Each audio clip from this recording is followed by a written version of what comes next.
yang akhirnya memang nggak merasa bahwa anaknya bisa sih ya. Anak tuh bisa kok, ngerti kok kita.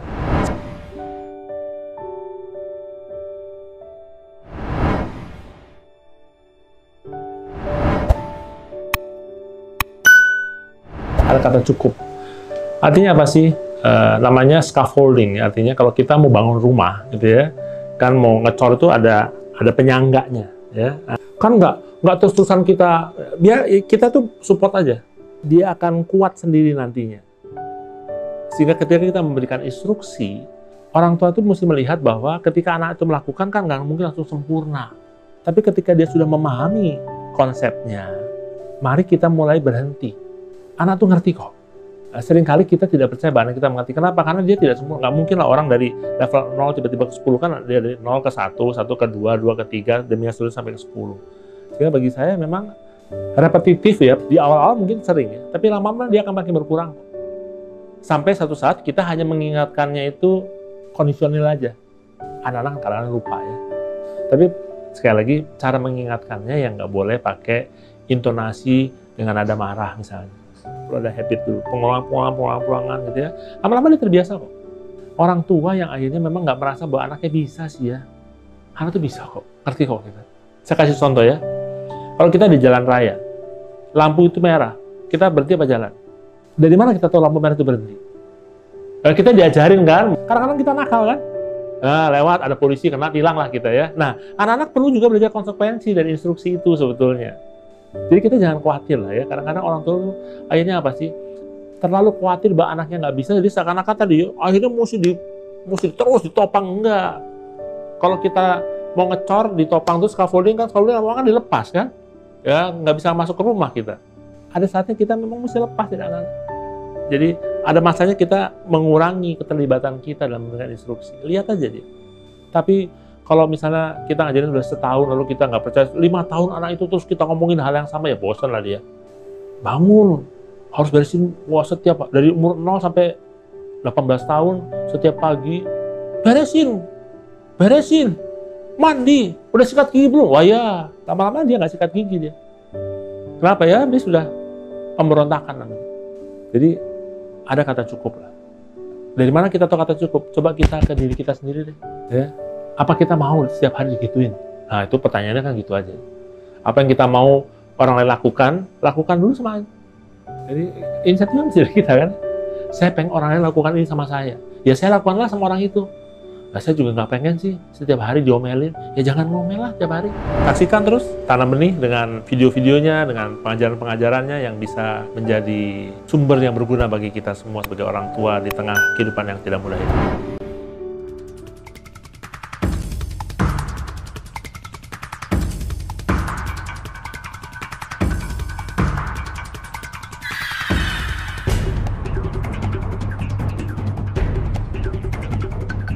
Kalau orang tua benar-benar memposisikan sebagai pelatih kesopanan, pelatih kesantunan anak.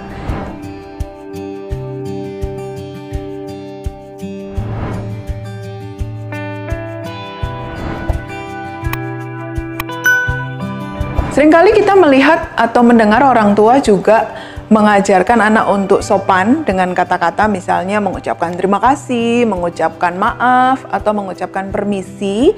Diajarkan untuk anak lakukan itu ke orang lain. Tapi orang tua bilang, ya kalau ke papa mama tidak perlu. Nah, ini pun sebetulnya tidak tepat. Karena orang tua sebenarnya adalah orang terdekat anak yang mestinya menjadi partner untuk anak berlatih sesuatu kemampuan.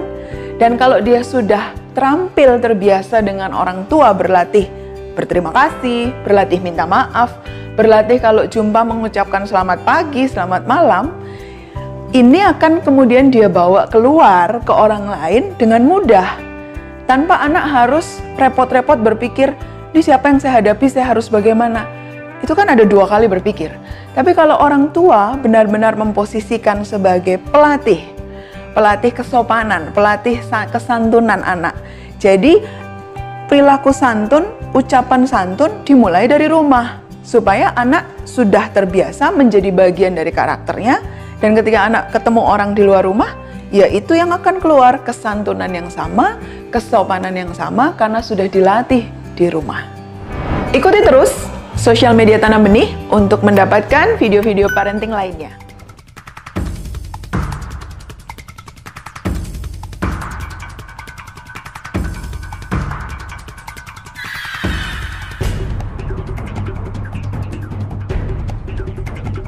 Saat dia sedih ya dia menangis. Pada saat dia senang ya dia tertawa.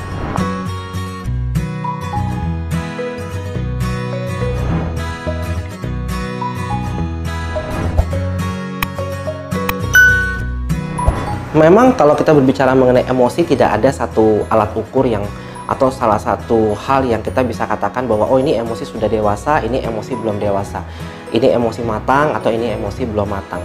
Tetapi yang kita bisa katakan adalah apakah emosinya sudah sehat atau belum sehat.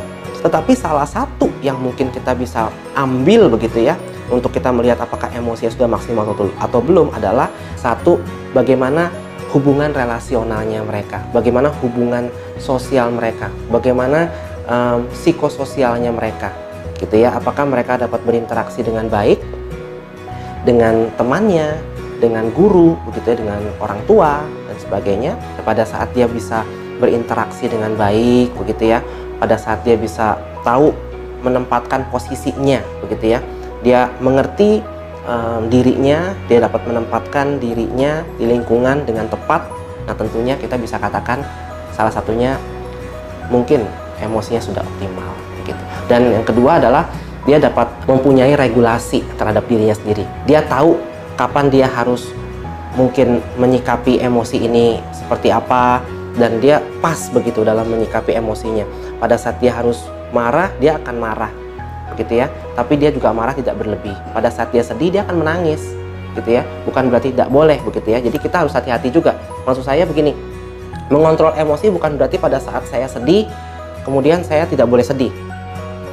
Pada saat saya marah saya harus bersikap seakan-akan saya tidak marah, tidak juga.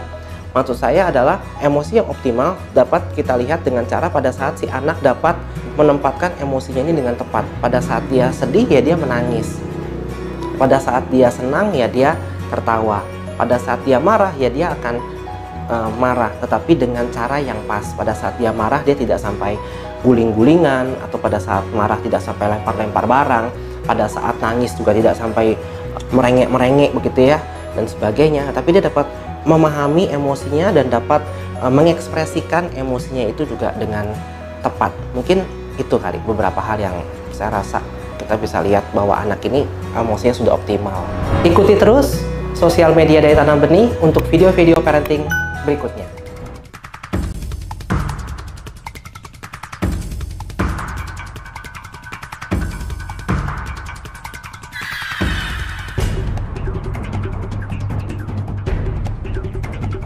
Karena akhirnya yang muncul di dalam mental anak adalah rasa bersalah yang besar.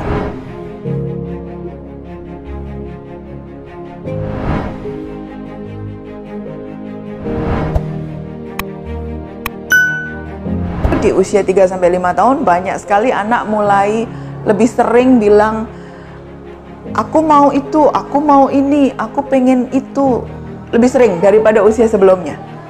Sekali lagi, hendaknya kita tidak mencap ini sebagai anak mulai tambah nakal. Kalau kita membaca itu sebagai kenakalan, maka kita meleset sebenarnya. Karena di usia 3-5, anak sedang menumbuhkan inisiatif, kemauan. Sehingga kemauan ini nanti akan menjadi bakal atau modal awal yang namanya anak punya tujuan. Nah, bagaimana orang tua menghadapi ini? Kalau orang tua kemauan anak selalu dimarahi misalnya, selalu dilarang, selalu atau ekstrim ya, selalu dituruti. Jadi kita tidak boleh ekstrim gitu ya. Jadi kita harus ada di tengah-tengah sebagai orang dewasa, mana yang baik kita fasilitasi, mana yang tidak baik tentu kita harus membuat dia tahu bahwa tujuan itu tidaklah tepat. Nah, orang tua di usia 3-5 jangan sampai membuat anak merasa keinginannya itu salah, lalu orang tua menghukum dengan hukuman yang sebenarnya tidak pas. Karena akhirnya yang muncul di dalam mental anak adalah rasa bersalah yang besar. Contoh perilaku orang tua yang bisa menimbulkan rasa bersalah pada anak usia 3-5 tahun, rasa bersalah yang tidak tepat tentunya. Ketika misalnya orang tua sedang sibuk, tiba-tiba anak muncul keinginan untuk mengajak papa atau mamanya bermain. Papa atau mama punya dua pilihan. Langsung karena sudah sibuk, emosinya lagi tinggi. Kamu nggak lihat papa mama lagi sibuk? Dengan nada tinggi. Ini kan membuat anak kemudian merasa, oh, mengajak bermain papa mama itu salah. Nah, ini rasa bersalah yang keliru.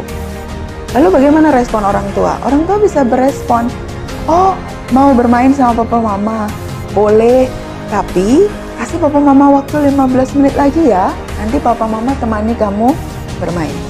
Jadi sebetulnya yang dikoreksi dari anak bukanlah keinginan mengajak bermain, tetapi masalah waktu yang belum pas. Jadi bagi orang tua, keinginan anak di usia 3-5 tahun mari dipahami sebagai sebuah kemauan atau inisiatif yang hendaknya tidak dimatikan. Ikuti terus sosial media Tanam Benih untuk mendapatkan video-video parenting lainnya.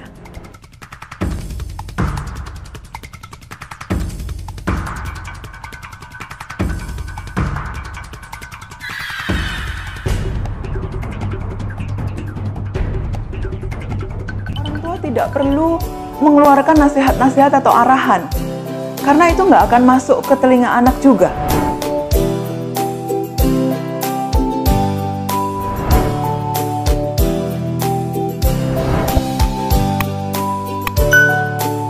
Sebetulnya pada saat anak usia 2,5 sampai 5 tahunan temper tantrum, itu adalah bagian wajar dari perkembangan dia.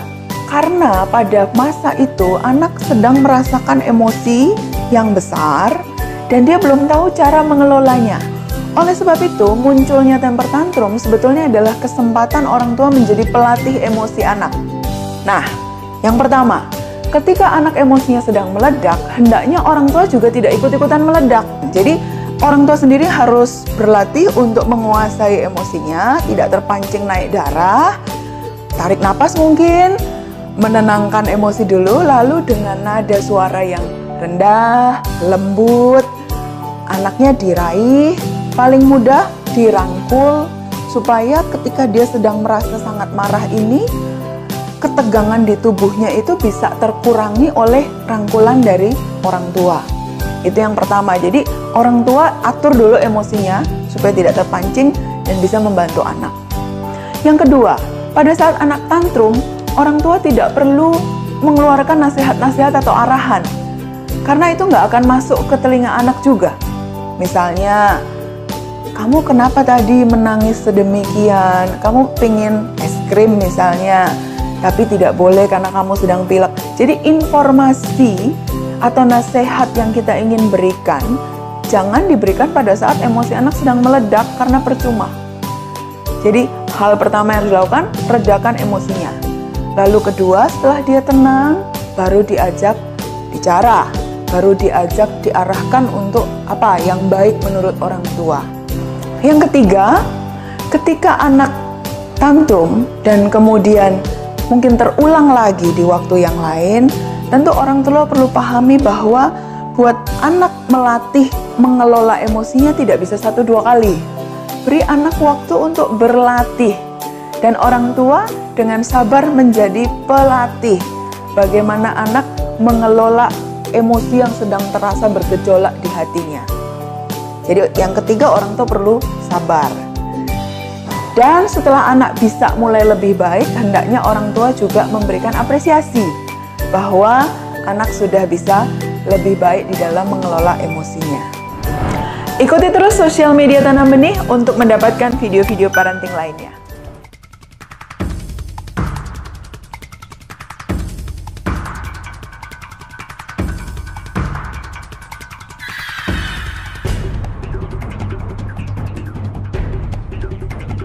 Dia bukannya bisa mendengar, tapi dia marah sama orang tuanya.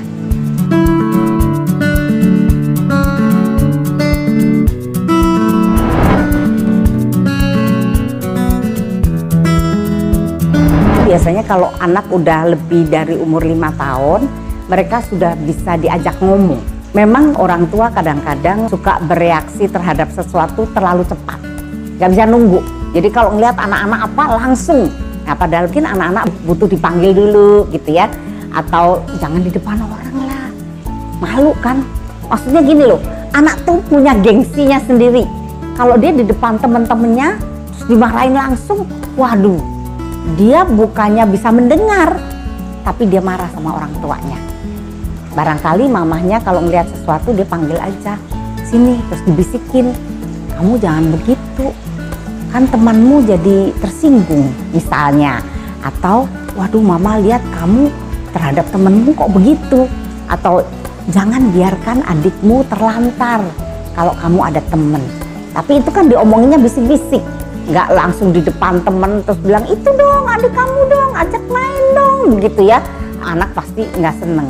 Nah itu adalah cara-caranya meminimalisir konflik.